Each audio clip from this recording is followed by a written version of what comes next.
સુરત લોકસભા બેઠક ભાજપે ચૂંટણી પહેલા જ ઝૂંટવી લીધી છે, ત્યારે ફોર્મ રદ થવા ઉપર કોંગ્રેસમાં થયેલા ડ્રામાને લઈને ચૂંટણી કમિશને તો સુઓ મોટો નહોતો લીધો, પરંતુ હવે કોંગ્રેસ મોડે મોડી જાગી હોય તેવું સામે આવ્યું છે.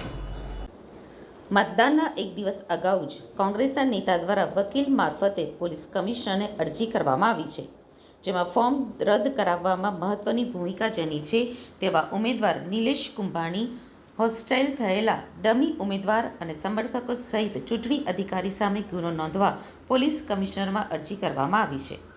પોલીસ કમિશનરે જણાવ્યું હતું કે અરજી મળી છે, યોગ્ય તપાસ કરીને આગળની કાર્યવાહી હાથ ધરવામાં આવશે. સુરત લોકસભાના પૂર્વ કોંગ્રેસના ટેકેદારો સામે ફરિયાદ દાખલ કરવા અરજી કરવામાં આવી છે. પોલીસ કમિશનરને કોંગ્રેસ નેતા અશોક પિંપળે દ્વારા વકીલ ઝમીર શેખ મારફતે અરજી કરવામાં આવી છે, જેમાં નિલેશ કુંભાણીના ટેકેદારો અને કલેક્ટર સામે ફરિયાદ દાખલ કરવાની માંગ કરાઈ છે. કોંગ્રેસના કાર્યકર્તાએ સમગ્ર મામલે ફરિયાદ દાખલ કરવાની માંગ કરી છે, જેમાં નિલેશ કુંભાણીના ટેકેદારોની સહી ન હોવાના એફિડેવિટ કરતા ફોર્મ રદ થયું હતું. વકીલ ઝમીર શેખે કહ્યું હતું કે ટેકેદારોની ફોર્મમાં પોતાની જ સહી હતી. ટેકેદારોએ ડેપ્યુટી કલેક્ટર પાસેથી ફોર્મની સહીના પ્રમાણપત્ર લીધા હતા. એક ડેપ્યુટી કલેક્ટર ફોર્મની ખરાઈ કરે અને કલેક્ટર ફોર્મ રદ કરે છે. સુરત પોલીસ કમિશનર તાત્કાલિક કાર્યવાહી કરે તેવી માંગ કરી છે. ચૂંટણી અધિકારી સામે ફોજદારી ગુનો દાખલ કરવાની અરજી કરી છે. ભારતમાં લોકસભાની ચૂંટણીમાં કોંગ્રેસના ઉમેદવારોનું ફોર્મ રદ થવાના 2 કિસ્સા છે, જે આવનારા સમયમાં ચૂંટણી પ્રક્રિયાને બદલવા મજબૂર કરશે. આ બંને કેસ છેક સુપ્રીમ સુધી જશે.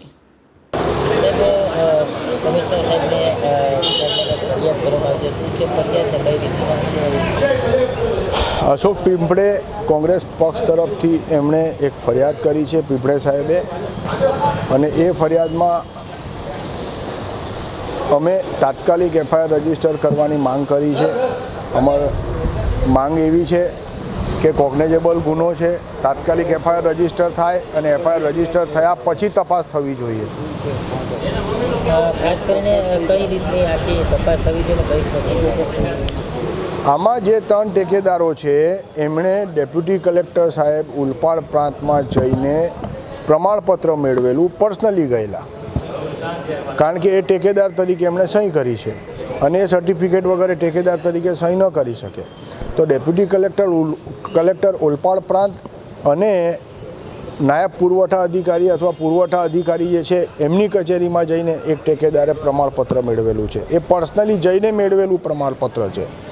તો જ્યારે કલેક્ટર સાહેબના સબોર્ડિનેટ ઓફિસરે પ્રમાણપત્ર આપ્યું હોય તો કલેક્ટર સાહેબ ના નહીં પાડી શકે કે આ સિગ્નેચર એની નથી.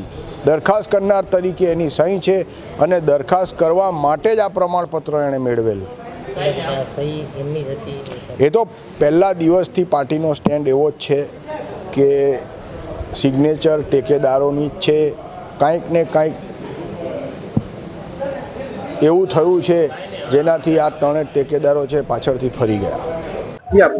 હું અશોક પિંપળે સુરત લોકસભાના ઉત્તર વિધાનસભાનો મતદાર છું, અને મને જ્યારે મારા અધિકારથી વંચિત કરીને અમારા ભારતીય રાષ્ટ્રીય કોંગ્રેસના ઉમેદવાર નિલેશભાઈ કુંભાણીનું ફોર્મ રદ કરવામાં આવ્યું છે અને મારા હકથી મને વંચિત કરવામાં આવ્યો છે, એટલે મેં ફરિયાદ દાખલ કરી છે. અને એ ફરિયાદમાં જે કારણરૂપ છે એવા 3 ટેકેદારો અનુક્રમે શ્રી રમેશભાઈ પોરરા, જગદીશભાઈ સાવલિયા અને ધ્રુવીનભાઈ ધામેલિયા ઉપર ફરિયાદ દાખલ કરી છે. અને રદ કરવાનો હુકમ આપનાર ડૉક્ટર સૌરભ પારગીની ઉપર મેં કાયદેસર એફઆઈઆર દાખલ કરવા માટેની અરજી કરેલ છે.